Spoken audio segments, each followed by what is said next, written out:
სახელითა მამისათა და ძისათა და წმინდის სულისათა. დღეს წავიკითხეთ სახარება ლუკა მახარებელის, სადაც მოთხრობილი იყო თუ როგორ აღადგინა მაცხოვარმა იაიროსის ასული მკვდრეთით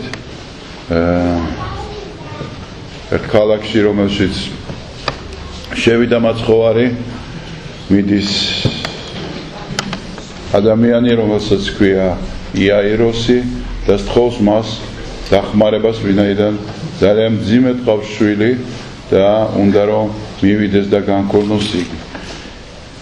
მაცხოვარი არ დააყოვნებს და გაყვება მას, მაგრამ გზაში ეუნებიან მოციქულები, რომ და ის ხალხი, ვინც იაიროსთან ახლდა, რომ მოგდა შენი შვილი, ნუ გააწუხებ მოძღვარს, საქმე ვერ გამოსწორდება. და აი მაცხოვარი მაინც მიდის იაიროსთან და უკვე ყველა ტირის უკვე ამზადებენ ბავშვს დასაკრძალად, იმიტომ რომ იცით, რომ სემიტური წესი იყო, რომ მზის ჩასვლამდე უნდა დაკრძალულიყო ადამიანი და როცა მაცხოვარმა თქვა, რომ ის არ მომკვდარა, არამედ ზინავს, ყველამ დაუწყო სიცილი და დაცინვა და არასერიოზულად მიიღეს მაცხოვრისის ნათქვამი. მან ყველა გამოუშვა ოთახიდან, სადაც ბავშვი იცვა, დაიტოვა მხოლოდ იაკობი, მოციქულები იაკობი, იოანე და პეტრე და მშობლები. და ესე მოკიდა ხელი ყრმას და უთხრა, მაო აღზრდიქ. მათაც აღზდგა, გაიღვიძა ბავშვმა და სთხოვა, რომ მიეცეთ მისთვის საჭმელი. ეს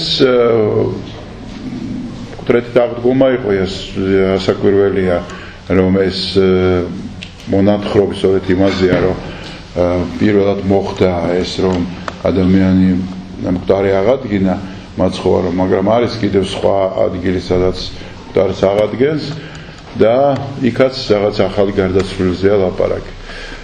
და შეიძლება სკეპტიკოსმა ჩათვალოს, რომ ის უბრალოდ რაღაცა ძილი დაემართა მას ან რამე ისეთ მდგომარეობაში იყო სუფთა ფიზიოლოგიურად, რომ სიკვდილს გავდა მისი მდგომარეობა. მაცხოვარმა უთხრა, რომ მშობლებს არავისთვის ეთქვა და ხშირად არის მაცხოვარი, როცა ამბობს თავის მოღვაწეობის განმავლობაში მის სასწაულებზე, რომ არავის არ უთხრას, განსაკუთრებით სასწაული თუ უფრო დაუჯერებელი და მნიშვნელოვანი და დიდია.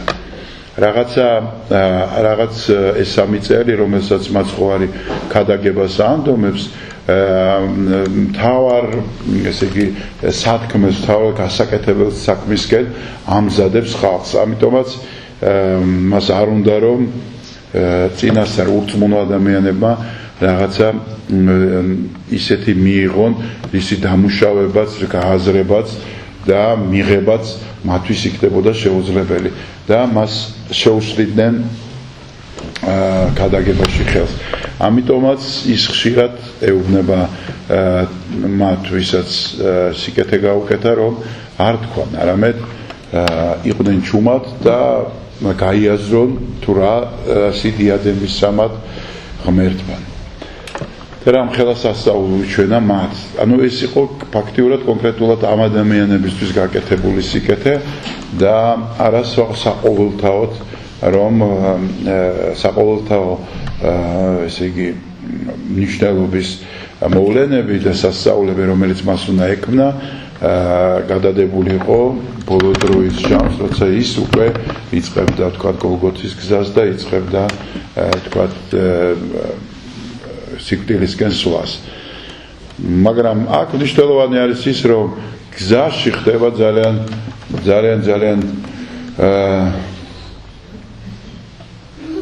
სასწაულებრივი რამ ადამიანთან ურთიერთობისა, რომელსაც მაცხოვარი გადაეყრება, იმიტომ რომ იყო ვინმე ქალი გზაში, როცა ის მიდიოდა იაიროსის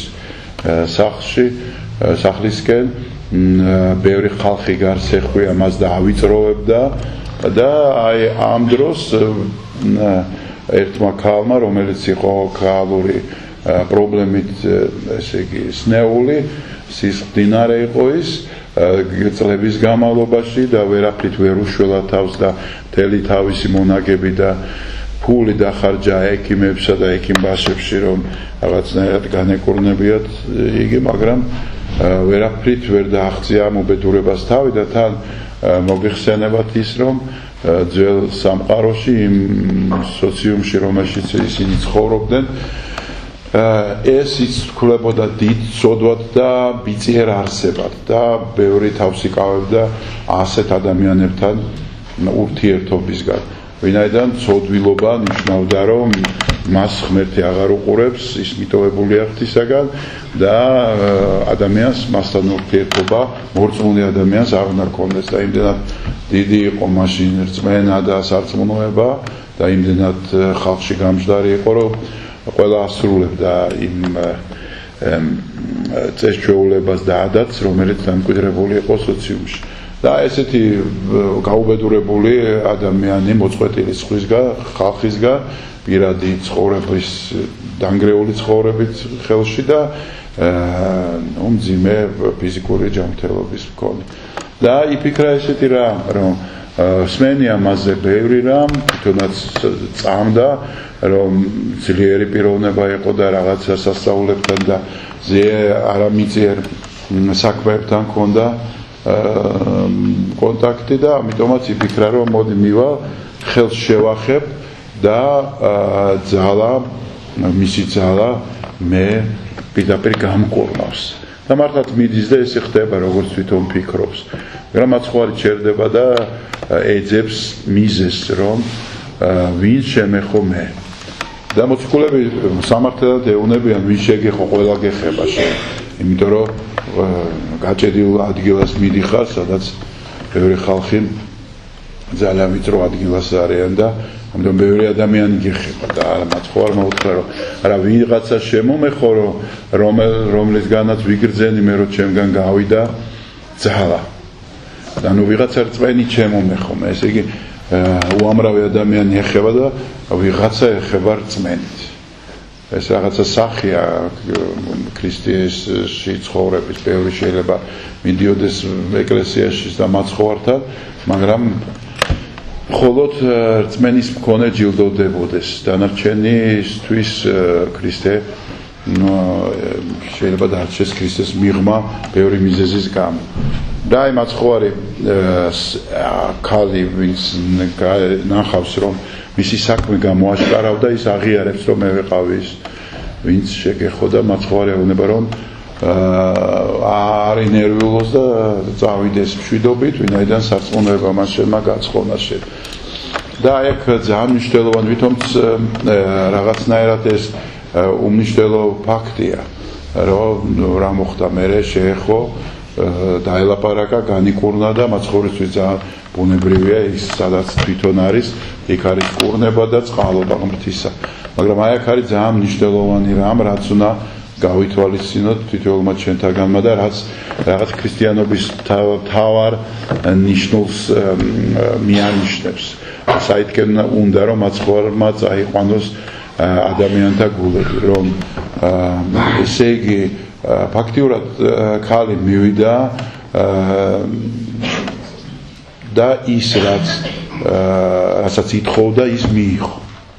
და უკვე არც მისვლის დროს, არც წამოსვლის დროს ობიექტი თუ სუბიექტი, ვისგანაც ეს მიიღო, არ აინტერესებს. ის ფაქტიურად მივიდა რაღაც ფაქტთან, რომელიცგანაც მიიღო სასურველი შედეგი. ანუ მე რომ მივდივარ სუპერმარკეტში, ვყიდულობ პურს, მოვდივარ უკან, არ მაინტერესებს რა ხდება იქ, ვინ არის მენეჯერი, ან ვინ არის დამლაგებელი, ან მოლარე. ხომ? თავარია ის, რაც მჭირდება, ის მივიღო მე. და აი სწორედ ამ ხრივ არის დღევანდელი სახარება ძალიან მნიშვნელოვანი, რომ ესე არ უნდა ღმერთს რო იყოს. ანუ ქრისტეს არ უნდა რომ ესე იყოს, რომ ადამიანები მიდიოდნენ მხოლოდ თავისი პირადი ესე იგი პრობლემების მოსაგვარებლად. ანუ თავიანთი ესე იგი ცხოვრების ფიზიკური, სულიერი თუ რაღაც ცხოვრებისეული პრობლემების ესე იგი გადასაჭრელად, არამედ მას უნდა ურთიერთობა. ანუ რომ მოდის ადამიანი, ის მოდიოდეს პიროვნებასთან. და მას უნდა რომ ეს ურთიერთობა იყოს თბილი და ეს იყოს გაჟღენთილი აი ამ ძალისმიერი და სიყვარულით აღსავს. არ არის ჩვენი აღმსარებლობა აი ესეთი გასტრონომიული ტიპის, როცა შენ აღებ მიცემობაზე ხარ ორიენტირებული, რომ მე ჩემთვის ვცხოვრო და მივდივარ ეკლესიაში მივიღებ ჩემთვის განსაზღვრულ წესით იმ სიკეთეს, რაც ეკლესიაში არის და მოვდივარ და ისევ მე ვაგრძელებ ცხოვრებას. არა, ქრისტეს უნდა რომ იმან იცხოვრო შენში და შენ იცხოვრო მასში. ანუ ეს ერთობლივი რაღაც ღვთივ გაჟღენთილი ცხოვრებაა. ფაქტიურად ამაზე ნათქვამი რომ ეს არის სამღვთო ურთიერთობა, სამღვთო სიყვარული და წყალობა. როცა პავლე მოციქული ამბობს რომ აწი აღარ ცხოვრობ მე, არამედ ჩემში ცხოვრობს ქრისტე. და როცა მაცხვარი ამბობს რომ უჩემოთ თქვენ ვერაფრის გაკეთების ძალა ვერ გაქვთ, უჩემოთ ვერაფერს ვერ გააკეთებთ. და აი ფაქტიურად ადამიანი და ღმერთი რაღაც უმჭიდროვესი სიყვარულის ესე იგი ურთიერთობით, განაცხოვრებით ცხოვრობენ.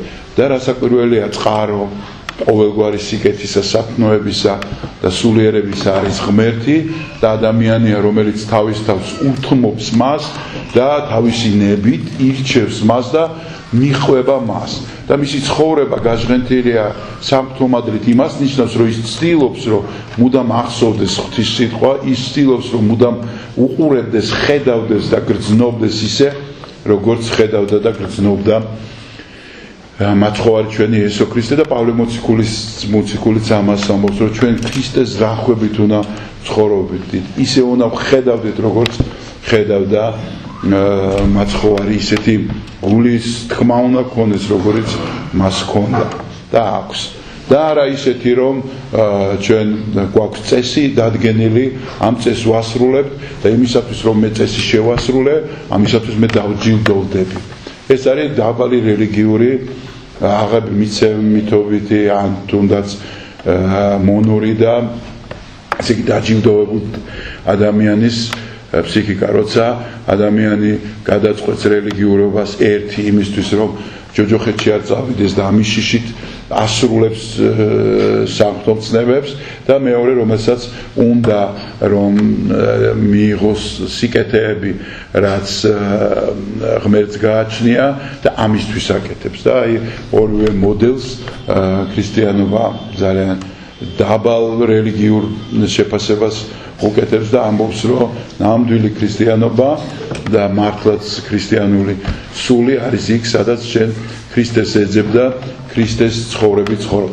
ამ გადმოსახედიდან რასაკვირველია, ადამიანი ასეთი დავარცხნელი ვერ იქნება და რაღაცა ცხოვრებაში სულ თავდაყირა უდგება საქმე, იმიტომ რომ ქრისტეს ძებნა სხვადასხვა ეტაპზე, სხვადასხვა აღმოჩენებით ხდება ხოლმე. ესე არ არის, რომ ღმერთს შენ შეიპყრობ, გეყოლება რაღაცა იადონივით და ამ მოვლის პროცესში შენ და ის შეხმატკილებულად იცხოვრებ. არა, ღმერთი არის გარკვეულწილად თევზის მსგავსი, როცა ის რამდენჯერაც მოკიდებ ხელს, გაგისხლდება და კიდე უნდა დაიჭირო, ხელახლა უნდა დაიჭირო, როცა გავს იმას, როცა მოსე ეუბნება, რომ რა არის სახელი შენი მითხარი, ქორების მთაზე შეხვდება რა ღმერთს, ის ამბობს, რომ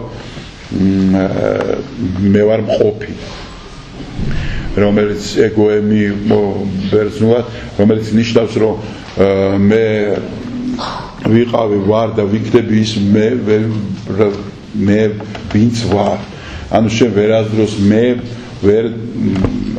ვერ შემომფარგლავ და ვერ ჩამსვავ რაღაც მარწუხებში, ვერ მფლობ მე, ყოველთვის გაგისხლდება ღმერთი ხელიდან, იმიტომ რომ ის შემოუსაზღვრავია და განუსაზღვრელია და მას შენი სიტყვა, შენი მოქმედება ვერ შემოფარგლავს, ამიტომაც შენი გონებაც ვერ შემოფარგლავს მას და ამიტომაც როცა დღეს გეჩვენება რომ ღმერთთან ყოფნა აი ესეთი მდგომარეობა, ხვალ თუ შენ ჭეშმარიტად ეძებ დაინახავ რომ ეს ძალიან სხვა არის. კიდევ უფრო მაღალი არსებობს, კიდევ უფრო წინ წასვლა არსებობს, კიდევ უფრო სიღრმე არსებობს და დანახვა და ეს არის სულ შეუქცევადი პროცესი და ესე იგი წინსვლა და რომელსაც საბოლოო ესე იგი სახე არ აქვს, მარად გაჟღენთილობა ღმერთში, მარად ესე იგი გამდიდრება და სიხარულია ამოუწურავი და დაუსრულებელი ღმერთში. ეს არის ჩვენი ხედვით, ქრისტიანული ხედვით, მაცხოვრის თქმით, სასუფეველი ცათა, რათა სან ჭეშმარიტი ღმერთი. აი ჭეშმარიტების ცნობა და მასში ყოფნა, აი ეს არის ცათა სასუფეველი. მოახლოებული არ სასუფეველი ცათა. გასოთ მაცხოვრის პირველი სიტყვები ეს არის, ხო? გასოთ რომ მოდის პირველად იწყება შეინანეთ რამე თუ მოახლოებულ არ სათასასუფეველი, შეინანეთ რამე თუ მოახლოებულ, რას ნიშნავს სათასასუფეველი მოახლოებულას, რომ სიმბოლურად მოიზიდა ქვევით, როცა მაცხოვარი გაანკაცდა და მართლაც ზეცა მაცხოვარი, იმიტომ რომ ღმერთია და თელი სამყარო მის შექმნილია და ის ხდება ადამიანი, რაცა დააბრუნოს მთელი ადამიანი უკან ზეცაში. მაგრამ ეს მოზიდვა ძალიან მნიშვნელოვანია. შეინანეთ რამე თუ სასუფეველი აქ არის, როცა ამბობს მაცხოვარი ამბობს თავის თავზე, შენ და მე როცა ვურთიერთობ, სასუფეველი ეგ არის. შენ როცა ქრისტესთან მიდიხარ და ეურთიერთები მას, სასუფეველი ის ქრისტეა და არა რაღაცა ცაში რაღაც გაკეთებული შექმნილი სამოთხე, სადაც ცხოველები დახვდიან და ფრინველები ჟრიამულობენ. არა, სასუფეველი არის შენი გული, სადაც შემოდის ქრისტე. და ამ სასუფეველს თუ ხსნი მიწაზე, სასუფეველი იხსნება ცაში და სულიერი ცხოვრება და ქრისტესთან თანაცხოვრება არა მომავალ სამყაროში, არამედ დღეს და აქ იწყება ჩვენ ცხოვრებაში. ეს იმიტომ რომ ყველა წმინდა მამა ერთ მნიშვნელოვნად ამბობს, რომ დღევანდელი დღე არის შენი ბოლო დღე და თუ ესე შეხედავ, მაშინ სამყარო სხვანაირად ლაგდება და შენი ცხოვრება სრულიად კარდინალურად იცვლება. ასე რომ დღევანდელმა სახარებამ გვასწავლა ჩვენ რომ ღმერთს უნდა რომ შვილები ვიყოთ ჩვენ ყველანი და არა დაქირავებული მონები, რომლებიც ელოდებიან მხოლოდ და მხოლოდ გასამსჯელოს, რომ გააგრძელონ ისე ცხოვრება, როგორც თვითონ მიაჩნიათ სწორედ. ღმერთმა დააგლოცოთ, გაგახაროთ, სამშაბათს მთავარანგელოზობა, შემდეგ ხუთშაბათს გიორგობა და რასაკვირველია წერვა. ღმერთმა გაგახაროთ.